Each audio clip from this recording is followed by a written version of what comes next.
Neurons. A neuron is another name for a nerve cell.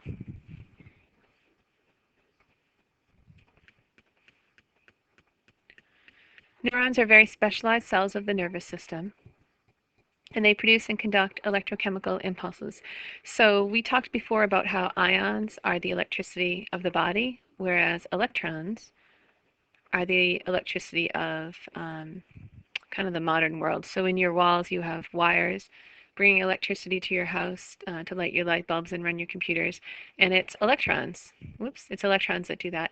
In your body, it's ions. So we have sodium ions and potassium ions, calcium ions, those kinds of things. So it's electrical because these things are charged.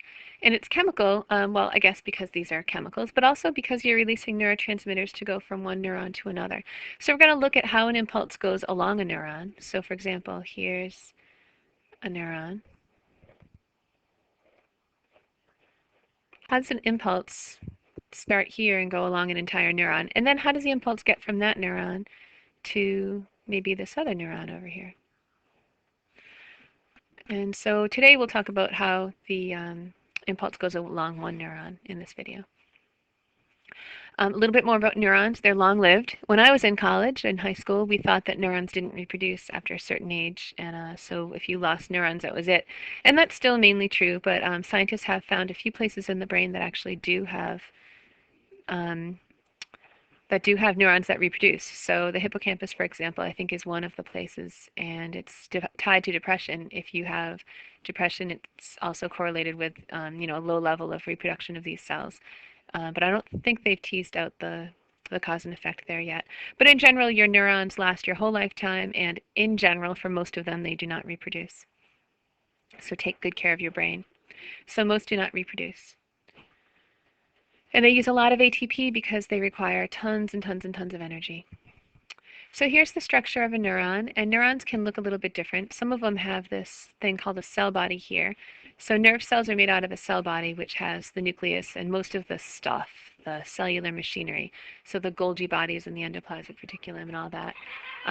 They also have an axon, and here's the axon. The axon takes the impulse away from the cell body, so that's the impulse going along this way. And then the dendrites. These are all the dendrites, and they bring impulses to the cell body.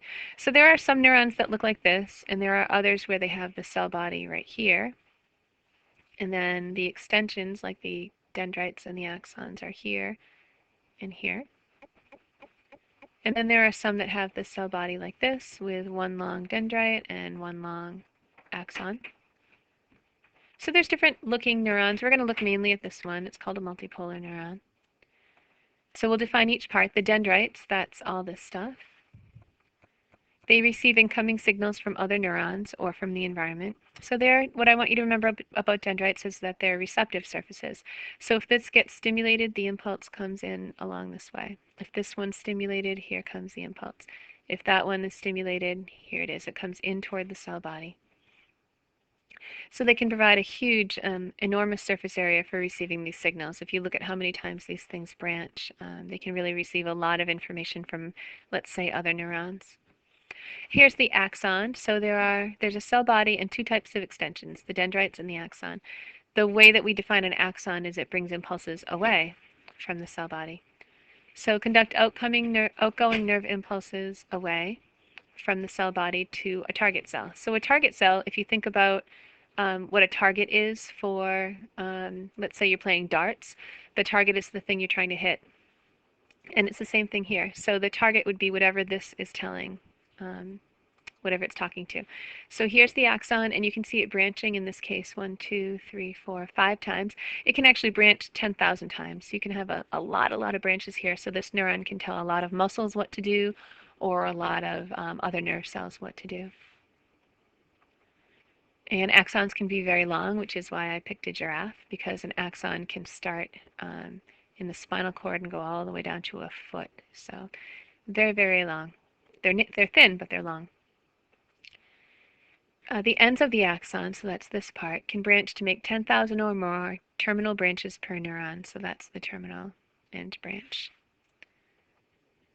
Okay, how a nerve impulse works. So this thing is supposed to be a tiny little voltmeter, and it's measuring the electrical potential outside versus inside the neuron. So here's a neuron, and it's showing the cell body on this side this time.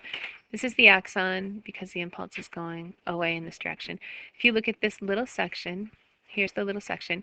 It's got positive charges along the outside, all along the entire outside here, and then the inside is mainly negative charges. So let's look at why that is.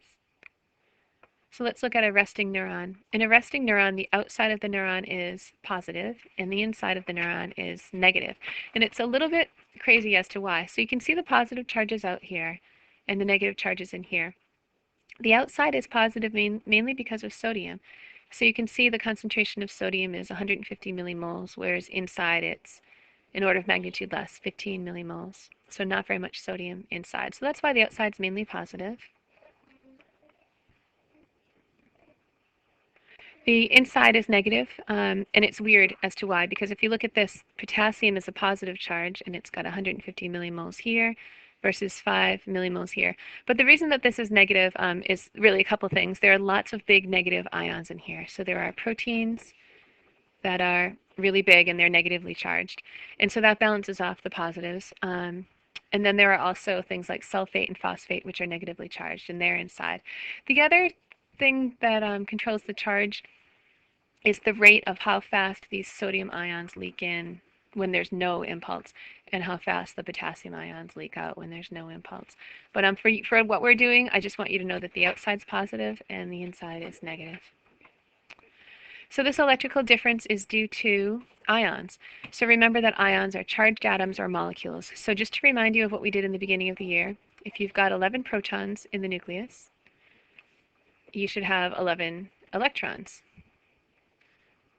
So that's 2, 3, 4, 5, 6, 7, 8, 9, 10. And so here's number 11. So 11 protons in the nucleus and 11 electrons outside.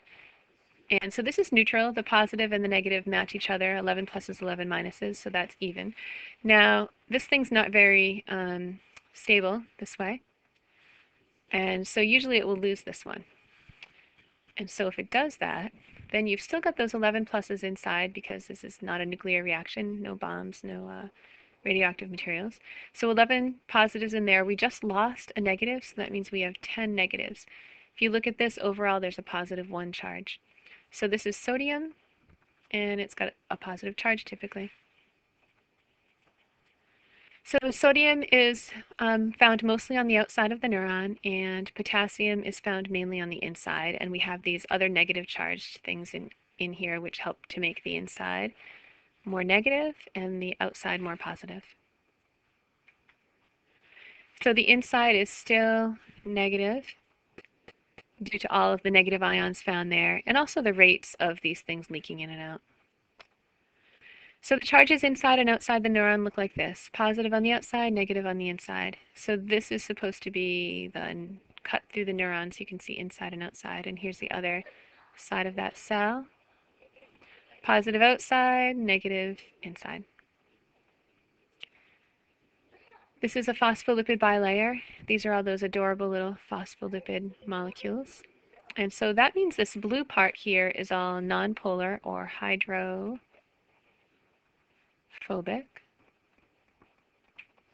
And ions don't go through that. So remember that ions can't travel through the lipid bilayer because they're so charged, and the lipid is nonpolar or hydrophobic. And that shuns anything charged. But they can go through protein channels. And so there are sodium channels and potassium channels. If this is a protein that lets sodium through, it's not going to let potassium through. It's just not the right size. And same thing for this. If this is the potassium channel, it's not going to let sodium through. So the charged things, the ions, cannot go through the lipid bilayer because it's nonpolar. But the charged things can go through here. But look what happens when they do. They bounce right into this stuff, and it's closed. So there are sodium channels and potassium channels in the cell membrane, but they are closed while the cell's at rest. So that means the positive potassium stay inside and the positive sodium stay outside. So the sodium is stuck outside here, and the potassium is stuck inside, sort of. So the thing is, there are leakage channels, so that means the ions do leak from a high concentration to a low concentration. So what that means is a few of the sodiums will leak in, high to low, and some of the potassiums will leak out, high to low. And so that's not good. Your cell needs to have this electrical difference if it's going to ever um, have an impulse go along it. So your body has to work really hard to try to force every single sodium out and every single potassium in. So the membrane has to keep sodium out and potassium in when it's resting, even though these ions leak through. So how does it do that? What do you think fixes them? And the answer is active transport. We have this thing called a sodium-potassium pump on all of our neurons and all of our muscle cells. And it uses this little thing right here, that's ATP.